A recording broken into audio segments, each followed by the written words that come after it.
BlackBerry 10 is finally seeing the light of day, at least in limited release.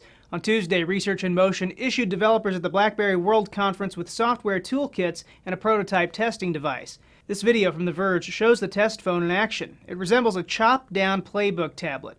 Apps run in the background, you swipe to check notifications and move between programs, and interestingly for a BlackBerry, the physical keyboard is nowhere to be found. The touch keyboard looks pretty decent, says PC Magazine. It's got big enough buttons and predictive text, but it's a big risk. That's right, the first BB10 devices will be touchscreen only. It looks very cool, though it may not be enough to satisfy physical keyboard diehards, many of whom are RIM's core audience. Another issue? Who's going to develop this new platform?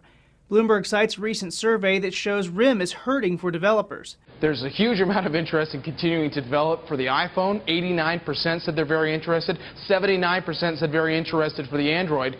BlackBerry, 16%. But VentureBeat reports RIM's got a plan to make BlackBerry apps worth developers' time. If an app passes quality assurance and makes $1,000 on its own, RIM will guarantee $10,000 in revenue, even if it has to cut the developer a check for the difference. Boy Genius reports Jonathan Geller reported RIM is looking at an October release for its new phone.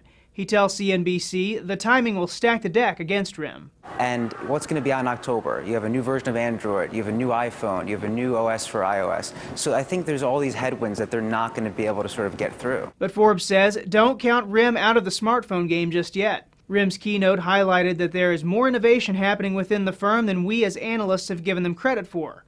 The market is still challenging for RIM. No details on launch date were announced, but obviously time to market for BlackBerry 10 is a critical gate for success. BlackBerry World will continue through Wednesday in Orlando. For Newsy, I'm Nathan Byrne, multiple sources, The Real Story.